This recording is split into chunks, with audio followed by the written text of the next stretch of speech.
not just them, the rest of us also.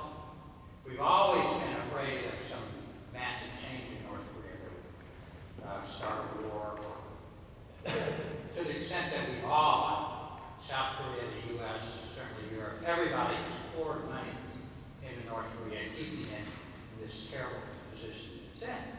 But it's changing pretty radically in the last few years, with markets developing.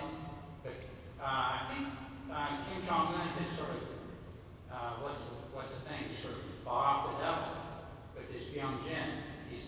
He's liberalizing his economy like crazy, getting a lot of growth, but that's whittling away at the prerogatives of the state, weakening the state, building up the private sector like nobody's business. It's just a phenomenal change in the last 2 or 3 years. That, to me, offers some huge opportunity, potentially for our side, for the Chinese side, for South Korea side, to push that hard. Again, not to knock out North Korea, but to change their society in ways that makes this nuclear business really expensive and a terrible burden on them. And that probably means engaging them on the private side as much as we can, and sanctioning them on the government side as much as we can. This is what I love about the Chinese sanctions now. I think maybe the Chinese are getting the same idea that Kim Jong-un is the status quo, or the trend is not stability. That the Chinese are facing a situation where, whoa, this place is getting out of control. We've got to do something to reclaim this control. And it seems like to me that would be a natural, good for everybody, really, even good for the North Koreans, kind of a way to sort of push change from the ground up. It would take a very active, different kind of policy. It would take some changes in our sanctions policies. But I don't hear anybody talking about it. I think it's from Iraq. Everybody's so resistant to the idea of regime change that we never talk about it that way. Anyway, it's just more of a comment, but I'd like to hear Okay, there is Mark. Take up all the comments and questions. Okay, thanks. These are all good comments. Tong Kim made several points, not necessarily questions, but you raised sort of the issue of North Korean submarines complicating South Korea's missile defense, absolutely. And so any South Korea defense policy has to put resources into countering North Korea's submarine capabilities. I'm sure they're doing that. One thing that they should do more of is cooperating more with the Japanese, who have, I think, probably the world's best anti-submarine capabilities. I know that's politically difficult in South Korea, but it's one obvious answer to the new threat that North Korea is posing. And fortunately, North Korea's submarines are pretty easy to detect, and the Japanese are very good at detecting them. So that's one policy prescription. When you asked why is China so sensitive to THAAD, it's not because of what they say. It's not because of THAAD's capabilities to undermine China's strategic capabilities. Because if that was really just the reason, there's an answer to that. And the answer is transparency and ensuring that the THAAD radar is configured in such a way that it doesn't peer into China. And even if it does peer into China, it doesn't peer so far as to obviate China's strategic defenses.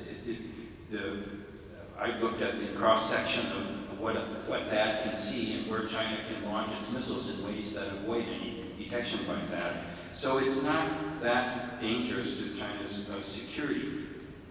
What it is, though, it represents an increasing capability as part of a United States global missile defense that, combined with other U.S. systems, can denigrate China's capabilities. And I think it's part of this global system that China is so concerned about. part of the growing South Korea, Japan, and U.S. Alignment against enemies in Northeast Asia. And China had been thinking that it could peel off South Korea from this, and that shows that it's not working. So this all combines to make China try to think that if they just put enough pressure on South Korea, they can get a THAAD not to be deployed. The change option is a fascinating discussion. I talked about it yesterday at a talk I gave, and I cut it short today because I was conscious that people are probably tired.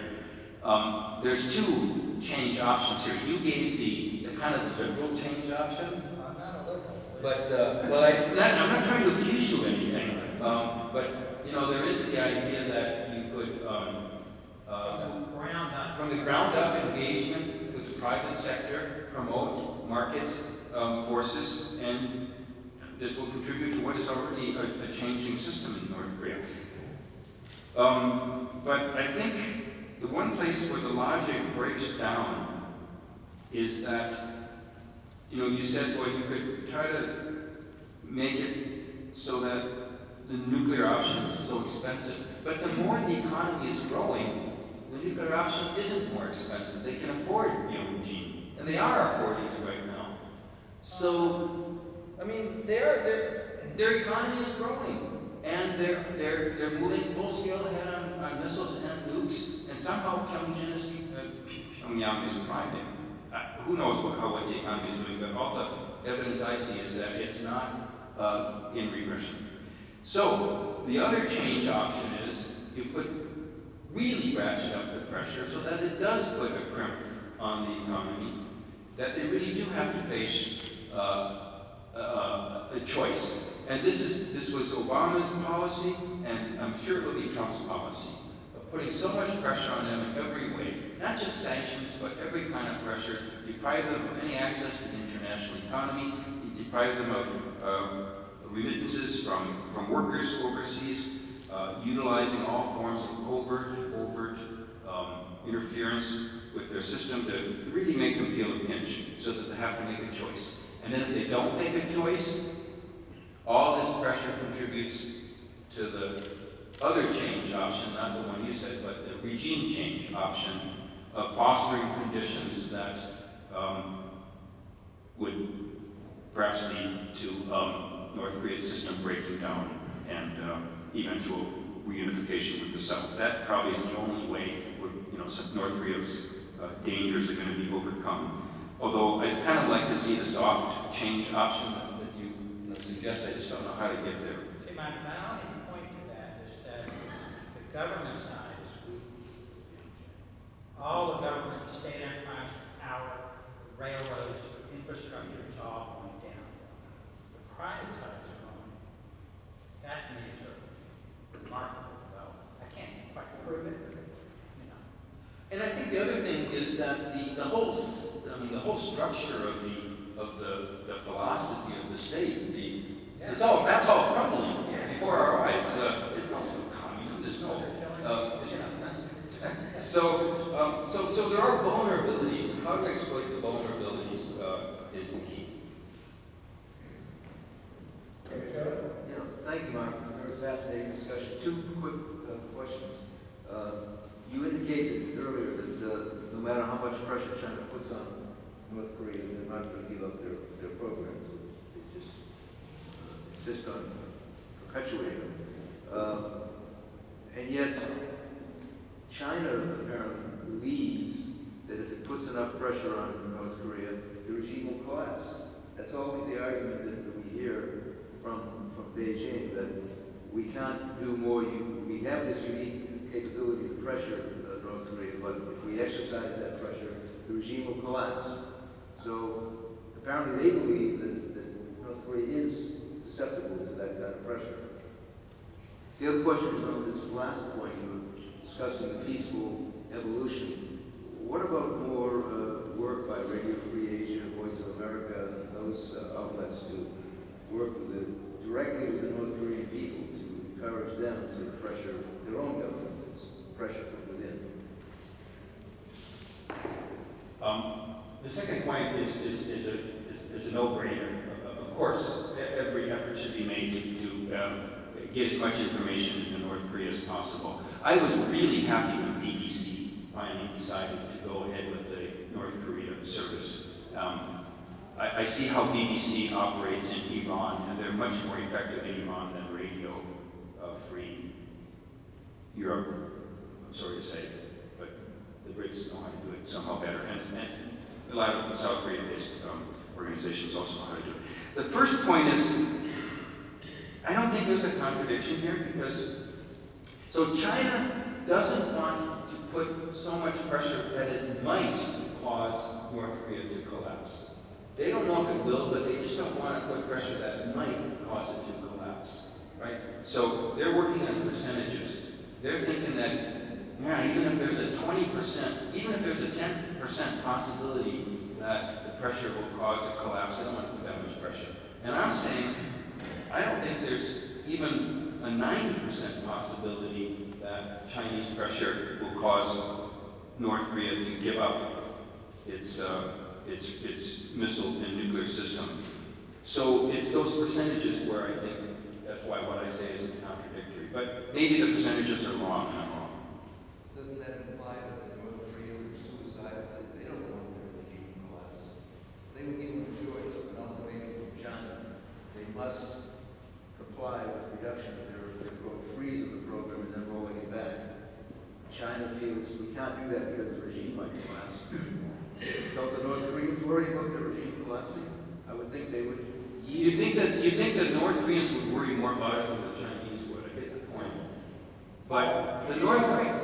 Do you know that Chinese and North Koreans have a joint agreement ever since from the Korean War? If North Korea ever attacking by the South Korea or any other country, the Chinese automatically they involved in the coming to the North Korean side? I don't think that has any weight anymore. I mean, China's not going to go to North Korea's defense if North Korea starts a war. It's only if they're attacked from the outside that China would do that. I think the Chinese-North Korea alliance is not what it's written on paper. The source that agreement still exists. Well, it exists on paper, yeah, but come on, it's not real. I mean, we hear what the Chinese are saying about North Korea and vice versa. Mark, I want to thank you for your remarks. I thought your most insightful one was a 50% chance of shooting down a ballistic missile warhead from the guy who's launching it is 50% of the time they might be wrong and not work. And I think it's a very insightful one. I'm going to make my questions real simple and short. And I've never really, I think I know why North Korea has nuclear weapons. My question to you is, why do you think, and I'm going to rule an answer off the table for fun, and that is they do not fear that the United States is going to invade because our forces are not there to do it. We don't have amphibious things. We're not going over the DMZ. We don't have airlift capability. I don't think that's the issue, but I'll arbitrarily bound my question fast. And then the second question is, Or so what was the first question? first question, why does North Korea want nuclear weapons? And irrespective of how you think you deliver them, with a no-dom or ICBM or whatever. Second question is, either China is ambiguous about North Korea having nuclear weapons, or they see benefit in North Korea having nuclear weapons because it gives the United States such trouble. Now, I look at it as when you build Frankenstein and he gets out of the lab, you have a problem. Do the Chinese think they have a problem? Because I think the Chinese thought that the North Korean nuclear weapons program would divide the United States from North and South Korea. That the alliance would fray because the Chinese would blame us, America, if we didn't threaten North Korea, they would build nukes. And so the South Koreans say, like the Cato Institute says, if we just withdraw from South Korea, at least we're not in the fight and things will get better. So the two questions, why does North Korea have nuclear weapons? Because for 50 some odd years, they didn't have nuclear weapons and we didn't touch them. They took the Pueblo, they killed our soldiers in the DMZ, they committed terrorist attacks, they took away, what, 2/3 of the South Korean cabinet in a terrorist attack in Burma. Not once have we used military force back against So that's one. The second one is China ambivalent, or do they actually see a benefit to North Korea having nuclear weapons? So Peter, you want me to get into the North Korea mind? Get in the black box of a country and explain these lunatics. And you know, I've said to North Koreans what you just said. Exactly those words. For 50 years, you conducted all these provocations, you murdered our soldiers with axes, you seized our ship, and we never attacked you. We're not going to attack you. We're no interest in attacking you. Why do you need these things? They're not going to protect you from what really is threatening you, which is your own collapse of a system. Why do you need these things? We need them because you're going to, you know, attack us. Well, you know, it's just, I don't know. But it is, I think, fair to say that, you know, they do remember the Korean War. They you know, had their country, that they launched, I mean, they launched the war and then they lost it, and they saw the United States bomb them. And they're worried about that happening again if they launch another drive, or for some other reason. They do worry about the U.S., not because we have forces ready to invade them, but we're always able to do many things, whether it's from far or from near, or our allies could do it.